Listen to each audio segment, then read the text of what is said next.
জানিস তো বেচারা চোখের ডাক্তারটা না অজ্ঞান হয়ে পড়ে গেছে। কেন? আমি একটা প্রশ্ন করেছি। কি প্রশ্ন? প্রশ্নটা করেছি যে ডাক্তারবাবু ঠিক কত পাওয়ারের চশমা পরলে মানুষের এই মনের ভেতরটা দেখতে পাবো। প্রশ্নটা শুনেই ডাক্তার একদম ঘাল লটকে অজ্ঞান হয়ে পড়ে গেছে।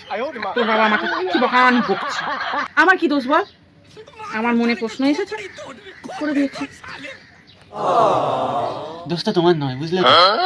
চোখের ডাক্তার বলে কিছু জানিই না। আমিও না চোখের ডাক্তার একটা প্রশ্ন করলাম, ডাক্তারটা বিল্ডিং ছেড়েই পালিয়ে গেল। তুই আমার কি প্রশ্ন করলি?